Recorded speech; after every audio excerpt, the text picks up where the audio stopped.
안녕하세요. 예수비전 성결교회 안희환 목사입니다. 반갑습니다. 오늘 귀한 분들 두 분이 자리 함께하고 계세요. 옆에 심동석 변호사님, 목사님, 김기현 약사님이신데 각자 자기 소개를 좀 해주시기 바랍니다. 네, 저는 심동석 변호사입니다. 법무부인 로고스에서 변호사 업무도 하고 또 서초동 양병교회라고 법조타운 안에 있는 교회를 섬기고 있습니다. 예, 목회도 하고 계세요. 근데 목소리 좀 크게 하셔야 되겠어요. 마이크 좀 없어서. 예. 예, 약사님. 저는 한국가족보건협회 대표로 섬기고 있고요. 성경적 성교육 하시는 강사님들을 양성해서 교회와 학교로 파송하고 마약 예방 교육 등을 하고 있는 중에 있는 집사이고 약사입니다. 반갑습니다. 예, 반갑습니다. 코로나19 기간에 문재인 정권에서 예배 탄압을 굉장히 심하게 했거든요. 이때 예배를 목숨보다 귀하게 여기는 목사님들, 또 변호사님들, 또 의식 있는 기독교인들이 열심히 싸우셨어요. 그 싸움의 중심에 아주 큰 역할을 하셨던 분이 우리 심동석 목사님 변호사님이십니다. 그거의 경과를 한번 좀 얘기를 나눠주시죠. 코로나19 때문에 한국교회뿐만 아니라 한국 사회 또 세계적으로 많은 분야에서 큰 피해를 가져왔고 또 뭐 그걸 기회로 해서 이익을 본 분도 있겠지요. 그러나 이제 그 가운데서도 한국 교회가 아마 제일 큰 피해를 입었다. 그렇게 해도 과언이 아닐 것입니다. 코로나19 기간 지나면서 지난 정부가 교회가 마치 이 코로나19의 확산의 주범인 것처럼 언론을 부추겨서 선전했고, 그래서 우리 국민들 사이에 코로나19의 주범은 교회다 하는 인식이 많이 퍼져 있습니다. 저 자신도 사실은 정부의 통계에 대해서 어떻게 처음부터 의심했겠습니까? 그러나 예배 소송 과정에서 이건 아니다, 이건 너무나도 우리 현실 감각과 틀리다 해서 추적을 해보았더니 정부가 아무런 근거도 없이 이 교회를 비방한 것이 밝혀졌고, 그래서 소송에서 좋은 성과를 거두고 있고 현재 대부분까지 계류되어 있어서 대부분의 판결을 기다리고 있습니다. 아까 통계 얘기를 하셨잖아요. 네, 그렇습니다. 근데 사실 이게 정부가 어떤 정책을 내놓고 또는 어떤 책임을 지우고 하기 위해서는 정확한 통계, 팩트에 근거해서 얘기를 해야 되잖아요. 예를 들어 코로나19 확산의 주범이 교회다, 이렇게 이제 프레임을 씌우려면은 적어도 진짜 그렇게 했는지에는 통계 자료가 있어야 되는데, 우리 심 변호사님이 확인해 본 바로는 통계상으로 그렇지 않다는 얘기잖아요. 그렇습니다. 그 얘기도 한번 좀 나눠주시죠. 정부가 코로나19에 관련해서 교회에 대해서 편파적으로 규제를 시작한 것이 2020년 7월 8일 정세균 당시 국무총리가 교회만을 대상으로 해서 교회 방역 수칙이라는 것을 발표를 하게 됩니다. 그 방역 수칙을 발표를 할 때 최근 코로나19의 발생의 절반은 교회 관련 소모임이다. 교회 관련 모임이다. 그렇게 해서 교회에 대해서만, 다른 종교단체는 그렇게 하지 않고 또 다른 사회적 시설이나 모임에 대해서는 규제하지 않으면서 유독 교회에 대해서만 정규 예배 외에는 모든 활동을 중지한다. 소규모 모임, 그러니까 뭐 다락방, 성경복음 모임, 기도 모임, 이런 것은 다 금지가 되고 오직 정규 예배만 허용된다. 이것이 최초로 교회에 대한 정부의 규제였습니다. 근데 그 규제의 근거가 최근 감염의 절반이 교회에서 발생했다, 교회 관련 모임에서 발생했다 하는 것입니다. 처음에는 그 당시에는 과연 뭐 정부가 통계를 조작 또는 과장하면서 교회를 억압을 했겠느냐, 그렇게 해서 뭐 교회가 그 당시에 처음에는 크게 반발을 하지 않았습니다. 그런데 시간이 점점 경과됨에 따라서 이상하게도 정부가 계속 반복해서 교회에 대해서 부당하게 규제를 하겠고, 특별히 2020년 8월 18일 정세균 총리가 8.15 광복절 집회를 기점으로 코로나가 확산되었다, 이렇게 발표를 하면서 교회에 대해서만 비대면 예배만 허용한다 하는 방역 방침을 발표하였습니다. 이때 그 교회에 대해서 비대면 예배만 허용한다. 이 말이 참 오묘하죠. 허용한다 하는 거 보니까 뭐 좀 정부가 그래도 교회에 대해서 뭔가 배려를 한다는 입장을 그렇게 느껴지지만 비대면 예배만 허용한다 이렇게 되어 있지 않습니까? 비대면 예배만 허용하는 것은 정부가 허용하고 말고 할 상황이 아니죠. 어떤 방역 상황에 있다 하더라도 비대면 예배는 정부가 규제할 수 없는 겁니다. 그런데 마치 정부가 이 엄중한 방역 상황에서 그래도 교회를 배려해서 비대면 예배라도 허용했으니 교회는 침묵을 지키고 정부의 방침을 잘 따라야 한다. 우리 국민들이 그렇게 인식을 하게 되었습니다. 그러나 사실은 비대면 예배만 허용한다는 것은 교회의 전면적 폐쇄입니다. 그렇죠. 폐쇄인데 이것이 일종의 말장난을 언어 유희인데 말장난을 함으로써 국민들 사이에는 거기에 반발하는 교회는 비대면 예배만라도 허용했으니 침묵을 지키고 있어야 한다. 반발을 하는 교회는 마치 교회의 공공성을 망각한 교회다. 무식한 교회다. 무지한 교회다. 이렇게 인식을 심어주게 되었고 그런 말미암아 국민들이 교회에 대한 어떤 반발심이 크게 일어나게 되었죠. 그런데 저희가 그때부터는 도저히 이것은 정당하지 못하다. 적극적으로 반발을 하고 소송을 하고 그렇게 추적하는 과정에서 2020년 7월 8일 정세균 총리께서 발표하신 최근 감염 절반이 교회 감염이다. 그 근거를 대라. 이제 저희들이 본격적으로 정세균 총리에게 정보 공개 청구를 해서 그렇게 해서 그쪽에서 자료를 보고 확인해 본 결과 전혀 근거가 맞지 않았다. 오히려 그 당시에 여러 가지 증거 자료에 하면은 교회 감염이라고 관련 감염이라고 볼 수 있는 거는 2 내지 3%에 불과하고 오히려 불교 광력사의 감염이 그 당시에 상당히 문제가 되었는데 이것이 16% 이상 되어 있는데 불교에 대해서는 아무런 조치하지 않고 오히려 교회에 대해서 조치한 것이 밝혀졌고 이것을 계기로 해서 정부가 이 통계를 조작하거나 또 이게 각색하고 있다. 그렇게 확신을 가지고 소송을 하게 되었습니다. 통계도 조작이 맞는 거고 그다음에 형평성에 있어서도 문제가 그렇습니다. 있는 거네요. 예, 그렇습니다. 타종교도 그렇고 예. 다른 기타 시설도 그렇고요. 예, 그렇습니다. 아까도 이야기를 좀 나눴는데 그 여의도에 더 현대서울이라고 초대형 백화점이 들어섰어요. 코로나 기간에. 그런데 개장하고 나서 10일 동안 200만 명이 방문을 했어요. 그러니까 하루에 20만 명. 교회는 20%만 드려라, 30%만 드려라, 19명만 드려라, 뭐 5명만 드려라. 이렇게 인원제를 다 하는데 이런 대형 백화점은 하루에 20만 명 들어가도 코로나가 발생을 안 하나 보더라고요.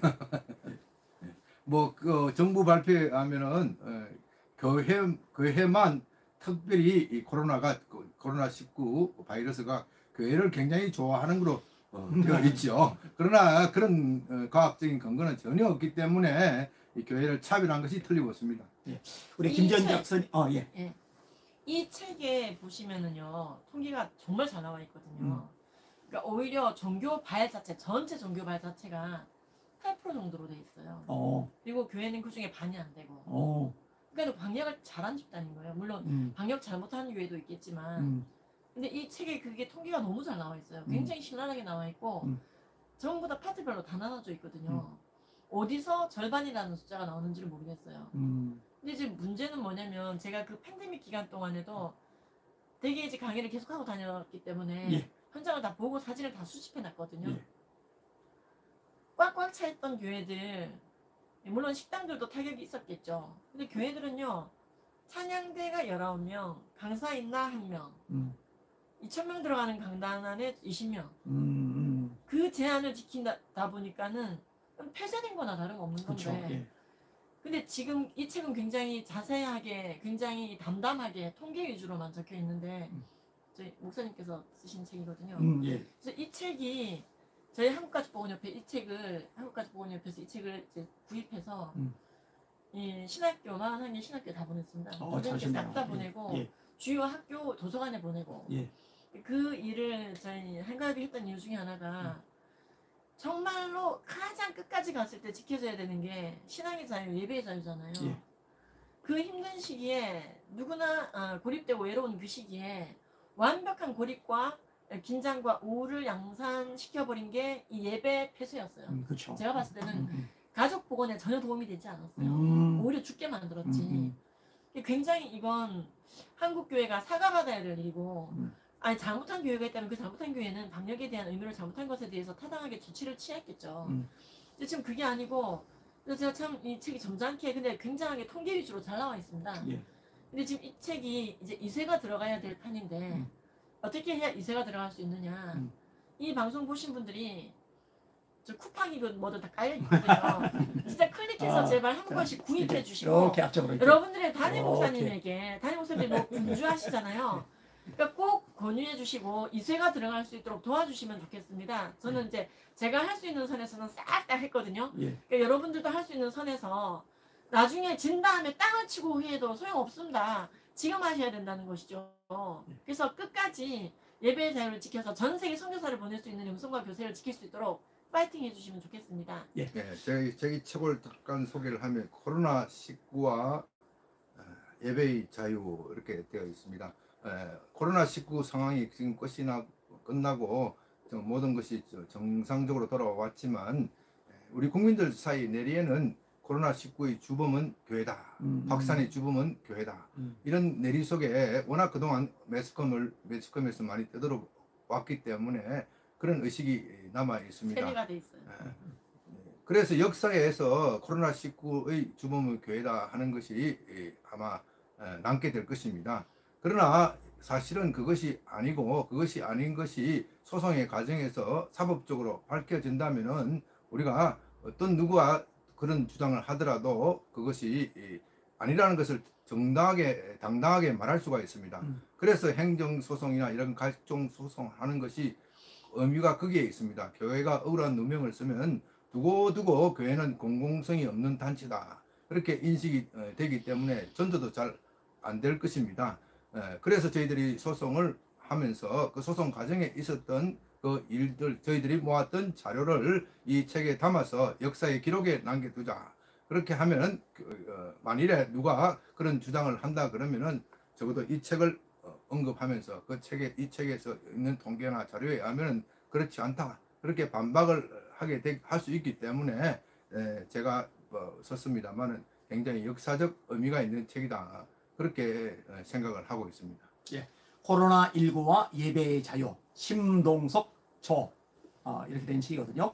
통계 자료까지 다 넣어서 실제로 코로나19 확산의 주범이 교회가 아니라는 것이 객관적으로 드러난 그런 책이거든요. 많이 주변에 알려주셨으면 좋겠다 생각이 듭니다.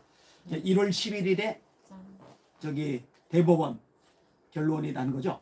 그거 좀 한번 더 얘기를 해주시죠. 지금 이 교회 관련 코로나19와 관련해서 여러 소송이 전국적으로 수십 건, 한 100건 가까이 형사소송까지 포함한 100건 가까이 있어 왔습니다.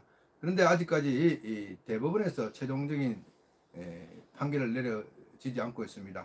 학업심에서는 교회의 손을 들어준 판결도 있고 또 교회가 잘못했다 이렇게 행정부의 손을 들어준 판결도 있어서 서로 엇갈린 판결을 하고 있습니다. 최종적으로 대법원에서 판결이 나와야 교회가 사법적으로 억울한 누명을 벗게 됩니다. 그런데 이 사법부가 지금까지 아직까지 이 대법원에서 올라간 이후에 건 2년이 가깝도록 판결을 내려주지 못하고 있습니다. 그만큼 사법부도 고민을 많이 하고 있다는 증거이기도 합니다. 그런데 교회가 이런 시점에서 가만히 있으면은 코로나가 정상화되었다. 코로나로부터 정상화되었으니까 그건 과거의 일이지 않느냐. 사법부도 별로 관심이 없이 그냥 쉬운 판결을 할 수도, 다시 말해서 교회가 패소하는 판결을 할 수가 있습니다. 이 법격은 가운데 권리는 잠자는 자 위에 있는 자는 보호하지 않는다. 잠자는 자 위에 있는 권리는 보호하지 않는다. 이런 격언이 있는데 권리는 자꾸 주장하는 사람들의 몫입니다. 교회가 억울하게 당한 부분에 대해서 자꾸 주장을 하고 이렇게 의사표시를 해야 사법부도 교회가 정말 심한 고통을 겪었구나. 정의로운 판결을 하게 됩니다. 그래서 1월 11일 금년 1월 11일 국회 의원회관 오후 3시 11일 오후 3시 의원회관에서 이 코로나 소송과 관련한 세미나를 개최하게 되었습니다. 우리 여러분들께서 많이 참석해 주시고 경례를 보내주시고 이렇게 하면은 이 예배 소송에 대해서 한국교회 전체가 굉장한 관심을 가지고 있다. 그렇게 함으로써 법원도 더욱 신중하게 판단하고 좋은 판결이 정의로운 판결이 나오게 될 줄로 믿습니다. 1월 11일 국회의원회관 3시 기억해 주세요. 많이 모여서 관심을 보이면은 판사들이 판결을 내리는데도 영향을 미치게 되거든요. 사명감을 가지고 모여주시면 좋겠습니다. 지금 김지현 약사님 함께하고 계시는데요. 아까 이야기 중에도 제가 그런 얘기를 했어요. 우리 교도 약사님이 계시는데 되게 점잖으세요. 근데 보통 약사님들이 점잖으신데 우리 김지현 약사님은요 아주 용사세요. 용사. 전투력이 얼마나 막강한지 모릅니다. 코로나19 기간에도요 전국 곳곳을 다니면서 강의를 했거든요. 그리고 또 아까 아주 기쁘고 반가운 소식 전해 주었어요. 그거 한번 좀 나눠주시면 좋을 것 같아요. 네, 이렇게 열심히 한국교회를 어쨌든 탄압하고 있는 와중에도 열심히 다녔습니다. 다니면서 강사를 많이 양성을 했는데요. 감사하게도 2023년도 광주광역시 한 도시만 기준으로 하더라도 저희 성경적 성교육 에이랩 아카데미 선교회에서 양성된 강사분이 집계된 것만 202개 학교를 들어갔습니다. 엄청나죠? 엄청난 거죠. 필연적이고 외설적인 성교육, 동성애를 옹호하고 성전환을 옹호하고 청소년 간의 합의한 성관계를 모두 옹호하는 그 교육에 신물 나 있는 많은 학교들이 기독교 성경 구절 빼고 우리 학교에서 해달라 이렇게 요청을 해서요. 들어갔는데 너무 좋아하시는 거예요. 울산 400개 학교 중에 100개 넘는 학교 들어갔고요. 제가 통계를 다 말씀드릴 수가 없는 게 너무나 많은 통계가 아직도 집계 중이고 우리나라 지금 10,000개 정도의 초중고등학교가 있습니다. 유치원 치면 20,000개 정도 되는데 곧 모두 들어갈 수 있도록 기도 중에 있거든요.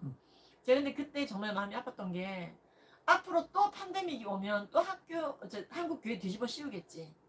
가만히 있으면은 팬데믹 올 때마다 한국 교회 뒤집어 씌우겠지. 차세대에게 이렇게 바른 성교육해서 살리고 있는 한국 교회에게 또 다 뒤집어 씌우겠지.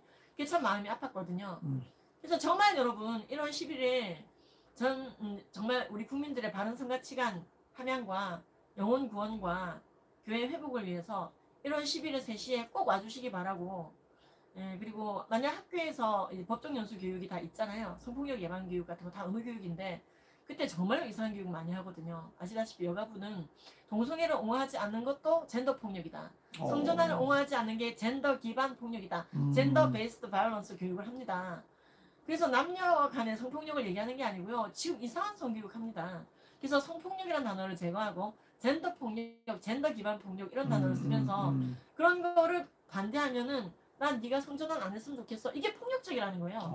그러니까 이런 교육을 하지 않고 바른 성교육하는 단체 어디에 있나?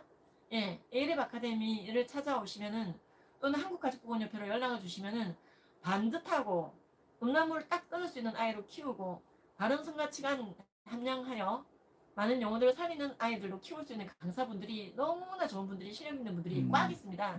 그래서 지역별로 있습니다. 그래서 연락 주시면은 다 연결해 드리고 있고 이번에도 보성, 고흥, 강진 교육청 교육을 저희가 다 했습니다. 구리시청 아니 뭐 수탁기관 당진시 마약 예방 교육 수탁기관이 되고 그래서 저희가 그런 일들을 하면서 믿지 않는 자라도 폐륜적인 교육에 신물이 나 있구나 끔찍하게 생각하는구나 문제의식이 있다는 걸 알게 됐습니다. 그래서 지금 저희가 배출한 2,000명 강사 중에 250명이 자체적으로 자신의 성교육 단체를 설립할 정도로 급성장하고 있고요. 이분들이 놀지 않도록 잘 움직일 수 있도록 많이 학교에서 연락 주시면요. 딱딱 지역별로 맞는 분들 바쁘면 이제 제가 가기도 합니다. 우리 강사님들 되게 바쁘시거든요. 같이 연합해서 움직이고 있으니까 많이 활용해 주시기를 부탁드립니다. 그리고 1월 11일 꼭 3시에 오셔서 이런 귀한 일을 감당하고 있는 한국교회가 더 잘 전진할 수 있도록 힘을 모아주시기 부탁드립니다. 제 방송 시청하시는 분들은 심화보 목사님 잘 아시죠? 아까 이제 심화보 목사님하고도 통화를 했는데 심화보 목사님도 1월 11일 3시에 국회의원회관에 오셔서 또 힘을 실어주기로 하셨어요. 또 공개적으로 이렇게 얘기를 하셔야 심 목사님도 책임을 가지지 혼자만 안 오시고 사람들 많이 데려오신다고 하셨어요.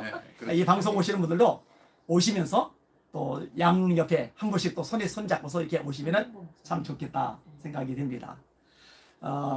그동안에 예배 회복을 위해서 싸웠던 단체, 중심에서 정말 큰 일을 했던 단체가 예자연이거든요. 예자연의 활동 상황에 대해서도 한번 좀 압축해가지고 우리 목사님이 설명을 좀 한번 해주시고 우리 시청자들에게 좀 알려주시면 좋을 것 같습니다. 예, 예배 회복 자유 시민연대 이렇게 우리 김진홍 목사님과 김성규 전 국정원장님 이렇게 두 분이 공동 대표로 되어 있고 대전에 박경배 목사님, 심화보 목사님, 손현보 목사님, 이런 분들이 실행위원으로 우리 심 목사님도 실행위원이시죠. 그렇습니다. 예. 되어 있습니다. 그동안 이 한국교회 예배 회복을 위하여 한국교회의 교회를 유없이 공격하는 단체와 여러 법령으로부터 교회를 보호하기 위하여 힘을 쏟고 이번 코로나19 사태에서도 이 예배 소송을 지원하는 등 아주 중심적인 역할을 하셨습니다. 앞으로도 우리 성도님들이 많은 후원을 바랍니다. 심 목사님 생각하실 때 코로나19 기간에 사실 정부 쪽에서 정당하지 않은 방식으로 예배를 탄압한 게 맞거든요. 그런데 교회들이 확 일어날 줄 알았어요. 저는 적어도 예배 건들 때는 다 일어날 줄 알았는데 생각보다 너무 순둥이처럼 말을 잘 들어서 제가 충격을 좀 받았었어요. 도대체 왜 이렇게 된 것 같아요? 참 안타까운 일이지요. 안타까운 일인데 뭐 또 어떤 분은 또 그렇게 일어나지 않는 데 대해서 또 나름대로 이유가 있기 때문에 일률적으로 말하기는 어렵습니다. 다만 한 가지 지적하고자 하는 것은 정부의 잘못된 정보 저것을 과신해 하시는 이유도 있다. 그거에 대해서 그러니까 조금 교회가 통찰력 있게 예를 들자면 비대면 예배만 허용한다 하는 이 말의 의미를 말장난이 속았죠. 그 제대로만 이해했어도 교회가 그렇게 반응을 하지는 않았을 것이다. 그것이 교회의 폐쇄이다. 다른 시설도 같이 폐쇄했다면은 교회만 그렇죠. 특별하게 대우해달라고 말하기는 어려운 상황이기 때문에 감수할 수 있지만 다른 시설은 가만두고 다른 종교 시설은 가만두고 유독 기독교 교회만 그렇게 하는 것은 차별이다 하는 것을 좀 더 인식했더라면 교회가 더 많은 교회가 호응을 하고 우리가 좀 더 좋은 빠른 시일 내에 좋은 조치를 했었지 않았느냐 그런 아쉬움이 있습니다. 그렇죠. 같은 질문인데요. 김지연 약사님께도 동일하게 워낙 잘 싸우시니까 그렇죠. 제가 사실 너무 반가운 거예요.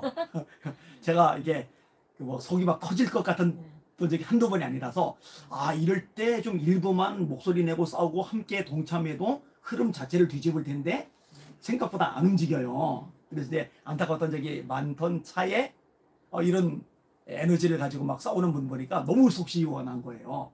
우리 약사님이 볼 때는 왜 이렇게 한국교회가 너무 비혼적으로 제대로 정하지 못하고 또 터지기만 했을까? 이유가 뭐라고 생각하세요?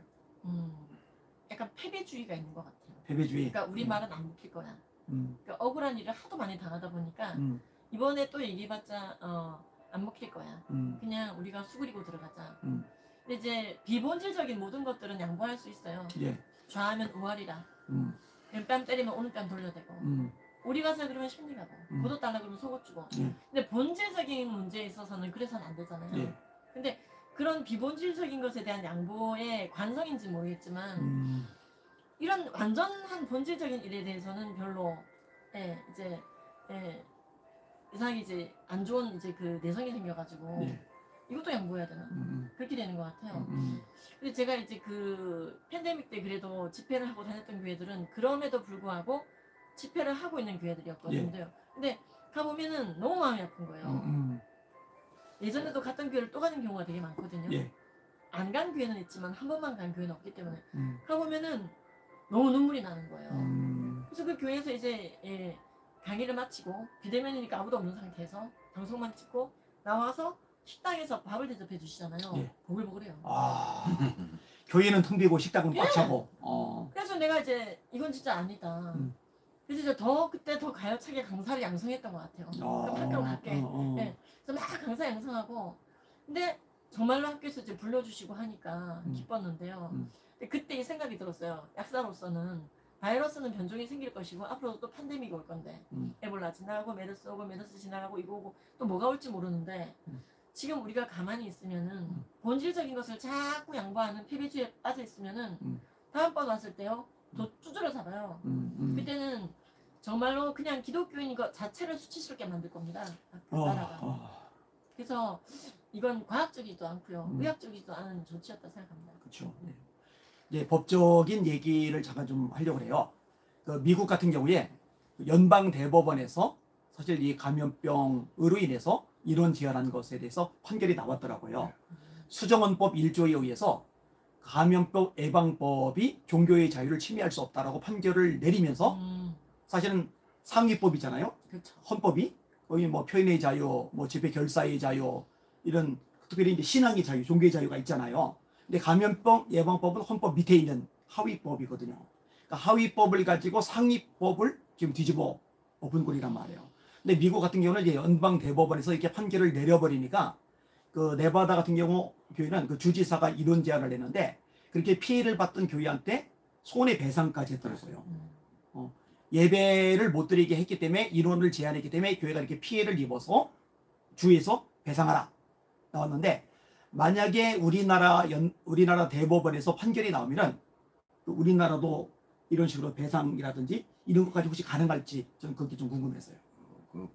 사실 미국은 신앙과 종교의 자유를 굉장히 중요시하는 나라지요. 미국에서도 이 주에 따라서 어떤 주에 따라서 카운티에 따라서 교회를 차별적으로 대우한 그런 조치들이 있습니다. 연방 대법원이 아주 신속하게 이것은 위헌이다 그렇게 판결을 하였고 그 이후에 교회에 대한 부당한 이 규제가 철폐가 되었고 또한 그렇게 부당하게 규제한 것에 대하여 손해배상 판결까지도 나와 있습니다. 예. 우리나라에서는 지금 이 정세균 국무총리와 국가를 상대로 해서 최초의 교회 방역 수칙, 잘못된 정보, 조작된 정보에서 한 교회 방역 수칙과 비대면 예배만 허용한다. 이건 누가 봐도 위헌적이고 위법적인 행정 조치 명령이기 때문에 여러 개 교회, 1000개 이상의 교회가 국가를 상대로 지금 손해배상 청구 소송을 제기를 해서 지금 소송 진행 중에 있는데 예. 좋은 결과가 나올 것으로 그렇게 생각하고 있습니다. 거기 이제 대법원 판결에서 사실은 이 교회 쪽에 손을 들어줘야 그렇습니다. 그 배상도 사실은 이제 의미를 지니게 되는 거잖아요. 그렇습니다. 예. 그렇기 때문에 1월 10일 날 예. 모여서 판사들이 볼 때 한국교가 이렇게 관심 갖고 예. 또 눈 똑바로 또 지켜보고 있으니 그렇습니다. 예. 제대로 판결 내려달라. 예, 그렇습니다. 이렇게 예. 압박을 가는 의미도 있는 거잖아요. 그죠? 그렇습니다. 예. 예. 예. 예. 아주 시원하게 말씀해 주셔서 감사합니다. 꼭 정말 그날 많이 와주시면 좋겠고요. 미어 터지게 와주시면 감사하겠습니다.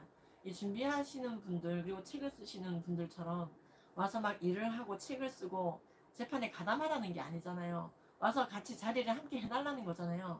아 그것도 싫은데 한국교회를 위해 기도한다. 아 그건 좀 아닌 것 같습니다. 그래서 본인 장례식 아닌다 하면 꼭 와주시기를 부탁드립니다. 본인 장례식 아닌 다음에요. 죽지 않고 목숨 붙어 있으면 와라 이 얘기네요. 미어 터지게. 역시 말씀하시는 게 상당히 세십니다. 그러니까 저렇게 큰 일도 해나가는 거겠죠. 예. 그러면 만약에 이제 판결이 내려요. 대법원에 제대로 판결이 내려요. 그럼 이제 다음 수순, 뭐 다음 계획 같은 것들은 또 있나요? 아니면은 이젠 마감을 하는 건가요? 대법원에서 제대로 이제 판결을 내리면은 이제 다시 이제 한국교회 전체적으로 코로나19에 대해서 우리가 올바르게 대처했는지 좀 반성을 해볼 기회를 가져야 된다. 저는 그렇게 생각을 하고 있습니다. 예. 아직까지 그런 토론회나 그런 어떤 권위 있는 모임을 갖지 못하였는데 그렇게 함으로써 앞으로 유사한 사태가 생겼을 때 교회가 어떻게 대처해야 될지 또 교회가 공공성을 지켜가면서 또 다른 한편으로 신앙의 자유를 보호받기 위해서 어떤 조치를 해야 할지 이렇게 토론 과정을 거치고 정리 과정을 거쳐야 한국 교회가 더욱 성숙해지지 않을까 그렇게 생각하고 있습니다. 지금 굉장히 중요한 얘기를 해주셨어요. 제가 사실은 방송을 통해서도 몇 차례 요 비슷한 얘기를 했는데 이게 유야무야 두리뭉실하고 넘어가면 안 되는 거예요. 교회적으로 우리가 잘한 부분은 이렇게 해서 잘했다. 우리가 잘못하고 실수한 부분은 이렇게 해서 잘못했고 실수했다. 그러니까 이런 부분들에 대해서는 똑같은 실수를 되풀이지 않도록 우리 정신 바짝 차리자. 이렇게 뭔가 정리를 하고서 다음 스텝을 밟아야 되는데 코로나19 기간 동안에 예배가 짓밟혔는데 아무런 일이 없었던 것처럼 그냥 쑥 좀 지나가고 있는 듯한 느낌이 있어요. 좀 안타까운 마음이 있는데 사실 이제 한교총이 있고 그다음에 한교연이 있고 한기총이 있고 그다음에 교단들이 있고 이런 곳들에서도 좀 이렇게 정리를 좀 지었으면 매듭을 좀 지었으면 하는 마음이 그렇습니다. 있습니다. 좋은 말씀입니다. 근데 지금 분위기 같아서는 별로 감흥이 안 되는데 하나님이 하시면 하십니다. 훨씬 믿음이 좋으십니다. 예. 우리 김지연 약사님이 이제 한국에 진짜 많은 곳 돌아다니셨는데 그 코로나 이전에도 집회를 많이 다니셨고 그다음에 코로나 기간에도 이제 많이 다니셨고 그 과정에서 이제 가슴앓이를 아까 하셨다고 했잖아요, 그죠? 그걸 보면서 한국 교회에 뭐 이렇게 좀 제안을 좀 하고 싶은 제안 있습니다. 예, 한번 해보세요. 이날 많이 와주시면 이날 많이 와주십시오. 이날 많이 오셔서 함께 기도해 주시고 얼마나 이 일에 한국교회와 국민들이 신경 쓰고 있는지를 보여주시기 바랍니다. 두 번째, 이 책을 읽어봐 주시기 바랍니다. 이 정신승리하자는 게 아니고요. 통계를 보자 이 말입니다. 예, 신비주의를 제가 지금 얘기하는 게 아니고 정신승리하자는 게 아니고 정말로 통계를 보시고 이걸 어떻게 우리가 대처해야 될 건지 앞으로 좀 객관적인 멘탈라이제이션, 정신화가 이루어져야 될 것 같아요. 그 다음 세 번째, 예배의 자유는 전쟁 시에도 보존되어지는 자유 아닙니까? 그렇죠. 지금 전쟁 난 것도 아니고 우리나라가 호주나 스페인처럼 모든 영역에 폐쇄령이 떨어졌던 게 아닌데 한국 교회만 폐쇄령이 떨어졌던 거잖아요. 여기에 대해서 여러분들이 비느하스의 분노를 품지 않으면 안 된다는 것이죠. 그래서 여러분들 분노를 품고 대신 돌아볼 건 돌아보면서 이날 있도록 하겠습니다. 예. 기승전 이날. 예. 감사합니다. 네. 이 정도까지 오늘 인터뷰를 마무리하도록 하겠습니다. 짧게 마지막으로 한마디씩만 해주시고 제가 마무리하고 정리하겠습니다. 예, 예배의 자유는 정말 소중합니다. 우리 그렇다고 해서 교회의 공공성을 무시하자는 이야기도 아니고요. 우리가 이것을 균형 있게 좀 잘 해나감으로써 한국 교회가 성숙하게 교회로 성장하기를 바라고 있습니다. 예. 팬데믹인 것만 해도 힘든데 그 어떤 사람도 어떤 그룹도 부당하게 탄압돼서는 안 될 거라 생각합니다. 한국 교회는 부당하게 탄압을 당했고 그에 따라 이제 송사가 이루어진 거잖아요. 근데 사실은 또 교회 말고도 부당한 탄압을 당한 분이 더 있을 수도 있겠죠. 우리나라에서 그런 일이 더 이상 있지 않도록 그래서 이번 결과가 잘 나올 수 있도록 모두 기도해 주시고 국회의원회관 대강당 3시이고요. 신분증을 가지고 오셔야지 들어오실 수가 있습니다. 그렇죠. 신분증 안 가지고 오시면 못 들어오시게 되거든요. 그날 신분증 잘 챙기시고 진짜 예배의 자유를 잘 지켜서 전 세계 선교사를 끝까지 보낼 수 있는 차세대를 양육하는 교회가 되기를 기도하여 마지 않습니다. 예, 잠잠하면은요 계속 가라앉는 거예요. 침묵하면은요 옳지 않은 것이 진리인 건 약 둔갑하고 힘을 발휘하는 겁니다. 목소리를 내고 싸우는 분들이 있고 또 영적 싸움을 벌이며 기도하는 분들이 있기 때문에 한국교회가 지켜지는 것이거든요. 이 일에 앞장선 분들 위해서 기도 많이 해주시기 바랍니다. 우리 심동석 목사님, 변호사님을 위해서 우리 김지연 약사님을 위해서 기도 많이 해주시기 바랍니다. 1월 11일 국회의원회관 3시 신분증 필시 지참 함께 모여주시고 힘을 모아주시길 바랍니다. 날마다 주님의 이름으로 전진하고 승리합시다. 이상으로 마치겠습니다. 감사합니다.